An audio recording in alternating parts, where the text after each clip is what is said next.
Alors bonjour, bienvenue sur Bantou Jaune, c'est Christophe en direct de Nantes. Pour aujourd'hui un direct un peu particulier, nous sommes dans une conférence de presse en l'honneur du jeune Adrien.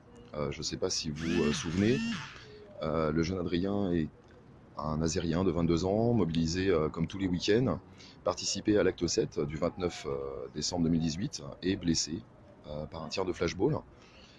Aujourd'hui, les parents, après multiples on va dire, un travail acharné, ont eu rendez-vous avec l'IGPN il y a 2 jours, et aujourd'hui une conférence de presse. Donc je vais filmer, je vais vous laisser écouter, dites-moi si c'est pas audible.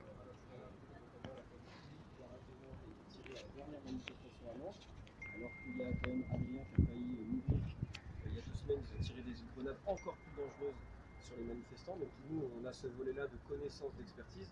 Ensuite, nous, on accompagne les personnes blessées, leurs proches, pour leur donner des conseils, et les mettre en contact avec des avocats très courageux qui accompagnent ces plaintes. Donc voilà, nous on intervient plus de façon extérieure s'il y a besoin d'explications sur le maintien de l'ordre, sur les témoignages personnels et individuels, adressez-vous directement aux blessés ou à leurs proches.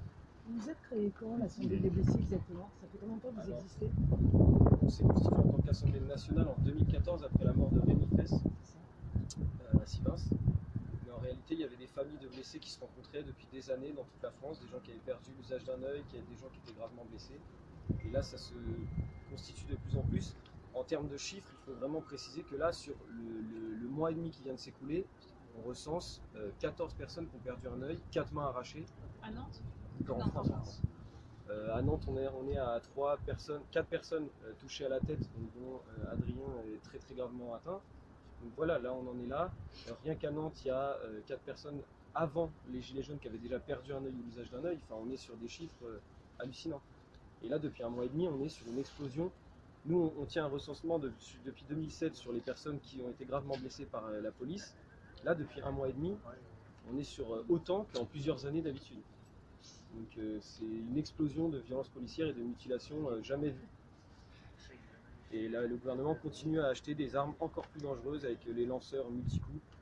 Enfin, bon, peut-être on va laisser la parole aux blessés. Ça, si vous voulez des détails là-dessus, il y en a. Mais le gouvernement a commandé des nouveaux lanceurs multicoups qui permettent de tirer encore plus de flashballs et de grenades. Enfin, on y reviendra tout à l'heure si vous voulez. Mais peut-être... Par contre, excusez-moi pour les directs, nous sommes en direct, est-ce que vous pourrez parler un peu plus fort s'il vous plaît? Ouais. C'est un peu compliqué, je sais, mais parce qu'on n'entend pas grand chose. Ou si tu veux, après on parlera après. Pas de problème. On aura d'autres. C'est moi? Se met derrière toi peut-être. Ouais. Ça me donnera de la force parce que... Attendez. Attendez un instant.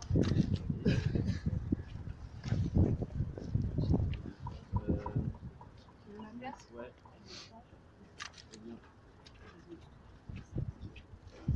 Moi je suis Stéphanie Maujean, je suis la belle-mère d'Adrien qui a été touché le 29 décembre par un tir de flashball en pleine tête de dos à la manifestation de Nantes.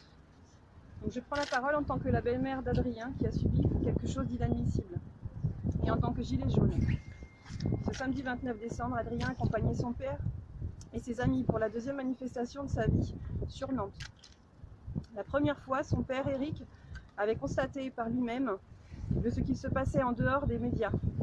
Il a pris conscience de la peur que les manifestants ressentent, des risques de recevoir des éclats de grenades dites dispersantes, désencerclantes, d'absorber les gaz lacrymogènes qui vous font cracher vos boyaux et de pleurer comme jamais en vous brûlant toutes les voies respiratoires. En masse se rejoignent de nombreuses personnes issues de populations diverses qui ne sont pas là pour casser, mais pour se rassembler, pour se montrer, se rencontrer, pour faire face ensemble et dénoncer le système qu'énormément de Français critiquent depuis des années sans qu'il y ait de réels changements. Eric fait partie de l'équipe médique de rue de la Maison du Peuple de Saint-Nazaire. Ils étaient ensemble avec d'autres partenaires qui se protégeaient. Il s'en veut aujourd'hui d'avoir été à 50 mètres en train de soigner une dame en insuffisance respiratoire provoquée par le gazage en masse ce jour-là. Adrien nous avait demandé de pouvoir prendre un casque de moto afin de se protéger la tête.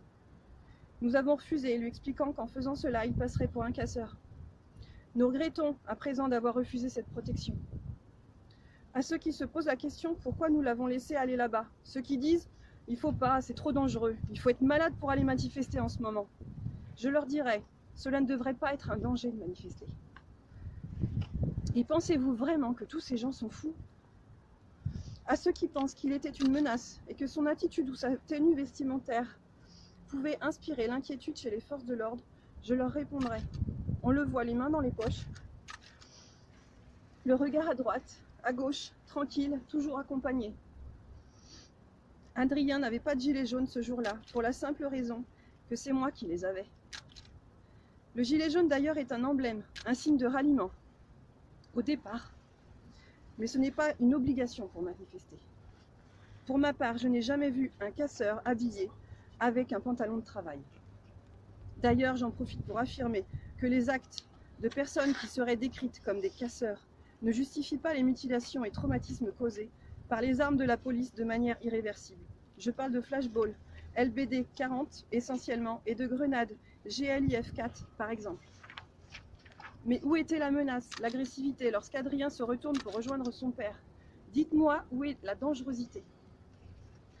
Dites-moi où est l'honneur lorsque l'on frappe en pleine tête, de dos, un jeune, à terre. Expliquez-moi pourquoi, lorsqu'il gisait à terre, dans son sang, inconscient, secoué par des convulsions provoquées par le choc et la fracture crânienne, on continuait à le battre. Adrien a 22 ans, il est affectueux, discret, ouvert, aimable et tolérant. Le résultat de cette manifestation pour Adrien: fracture crânienne communitive droite, c'est-à-dire en plusieurs morceaux, avec embarrure, c'est-à-dire avec déplacement des morceaux du crâne.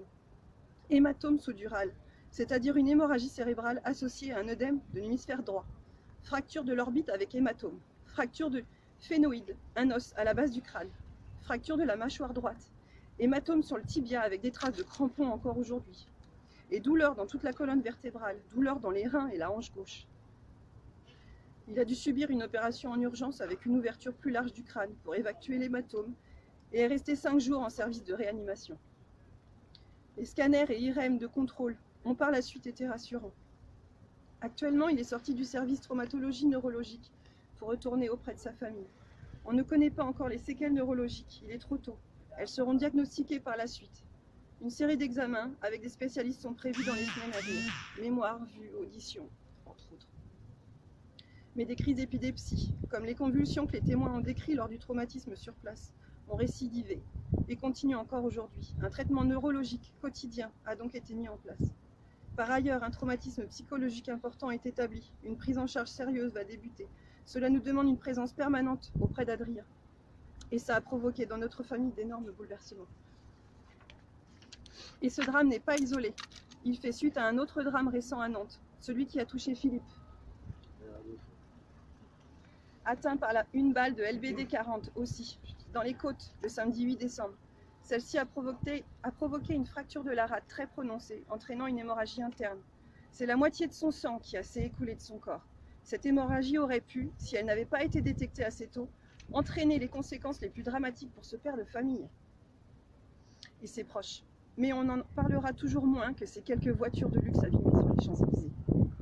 Alors, avec ces traumatismes hyper violents qu'ont vécu Adrien et Philippe, et nous, je peux vous traduire le message que les forces de l'ordre veulent nous faire passer en agissant de cette manière, tiré dans la tête avec un LBD 40. Arrêtez de manifester, rentrez chez vous. Soyez une population bien sage comme les élèves que nous avons matés à Mantes-la-Jolie.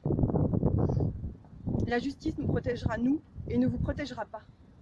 Vous n'avez aucun droit de vous protéger de nous.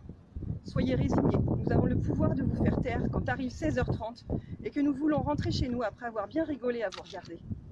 Ce message est entendu et pourtant nous continuons malgré tout, malgré les coups, malgré les menaces et malgré la peur. Moi j'ai envie de donner ma réponse. La vérité est en train d'éclater dans notre pays. Nous voulons croire que la justice est de notre côté pour se mettre au travail et rétablir la vérité et donner des sanctions. Vous ne nous écraserez pas. Vous pourrez en faire tomber quelques-uns, mais le peuple ne se laissera pas maltraiter indéfiniment. D'autres les remplaceront et feront face. Et qui pourra, au vu de ces violences d'une extrême gravité, leur reprocher de le faire? Nous n'arrêterons pas de manifester pour autant. Nous continuerons à faire des actions pour dénoncer ce qui ne va pas dans notre pays et qui touche le monde entier. Je souhaite aussi informer que lors de ce drame qu'a subi Adrien, les journalistes étaient présents. Ils ont refusé de prendre le témoignage d'une personne qui avait essayé de porter secours à Adrien en prétextant brutalement qu'il filmait que ce qu'il voulait. Je remercie la Maison du Peuple de Saint-Nazaire de leur soutien et de leur solidarité inestimable, un exemple qui devrait exister dans chaque commune. Les groupes Gilets jaunes sur Facebook et leurs membres qui nous permettent de prendre contact avec différents témoins de la scène et de récolter les premiers éléments, ce qui nous aideront à obtenir justice. Nous remercions de tout notre cœur ceux qui ont porté secours et qui ont pris des coups pour essayer de protéger Adrien malgré la violence de la charge policière. Nous remercions les pays dont nous avons reçu des messages de réconfort et de soutien, ainsi que les personnes touchées par notre situation actuelle. Nous avons, grâce à l'Assemblée des blessés 44, été mis en contact avec des avocats, dont Maître Vallée, qui ont accepté de prendre les dossiers en main pour défendre les droits de nos blessés. Là, je pense aussi aux médics de rue, Péal, Caroline, Emmanuel et Pierre, pour leur aide, leurs conseils et leurs paroles bienveillantes. Toute cette écoute, ces présences et ces soutiens nous donnent la force mentale pour tenir le choc. Nous soutenons les pompiers pour avoir donné les premiers soins à Adrien et l'avoir transporté à l'hôpital, malgré le retard qu'ils ont eu pour atteindre notre blessé. Nous savons qu'ils sont victimes également de répression. Nous sommes redevables au CHU de Nantes pour lui avoir sauvé la vie. Nous pensons bien à eux et à leurs conditions de travail, et nous comprenons pourquoi ils n'ont pas gardé Adrien plus longtemps. Notre conjoncture actuelle ne nous aide pas à apporter les soins sur la durée dans nos hôpitaux. Cela fait presque 2 mois que nous constatons, que nous découvrons des choses qui nous sidèrent, dont nous n'aurions jamais pensé qu'elles puissent exister dans notre cher pays de droit. Des droits de l'homme, dont nos dirigeants n'hésitent pas à prendre en exemple pour faire la morale aux autres. Car les droits de l'homme ne sont plus respectés, c'est un fait. Nous demandons aux Français et Françaises, à ceux qui aiment ce pays, de se réveiller, de prendre conscience de ce qu'il se passe, de choisir s'ils vont rester spectateurs ou devenir acteurs. La situation ne pourra changer que par le bas, car c'est là que se trouve le pouvoir d'une nation. Nous faisons le souhait que les médias retrouvent la confiance des Français. Cela ne dépendra que d'eux, car la confiance se mérite. Nous demandons également aux forces de l'ordre de respecter leur serment qu'ils ont fait en entrant dans ce noble métier, et de choisir maintenant ce qu'ils veulent laisser comme trace dans notre histoire, qui est en train de s'écrire pour nos générations futures, ce qu'ils veulent donner comme exemple à leurs femmes et à leurs enfants. À ceux qui le font déjà, je leur dis merci, et je leur demande de se montrer, de parler, car cela fait 2 mois qu'on les appelle. Je finirai en disant qu'il y a une limite à l'individualisme lorsqu'elle devient dangereuse pour l'humanité. Nous avons atteint cette limite, alors intéressez-vous à ceux qui sont autour de vous. Nous faisons partie de ces gens qui s'arrêteront pour aider quelqu'un en panne, ceux qui donnent au resto du cœur, ceux qui donnent la pièce aux mendiants. Nous cherchons le bon sens, le respect, la solidarité, le réveil de l'humanité pour établir une société juste, écologique et durable. Nous ne sommes plus dans l'immobilisme, nous sommes plus dans le fatalisme, nous sommes dans l'engagement, dans l'espoir, nous sommes dans l'action. Je suis une personne simple, mes valeurs sont ma force, alors j'espère que mes mots vous toucheront.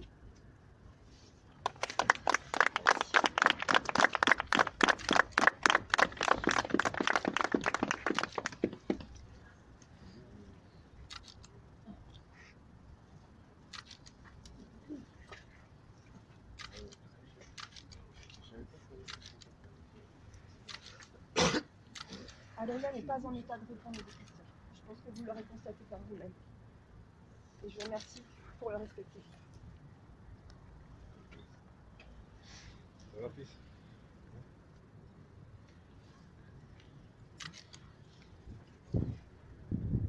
On avance.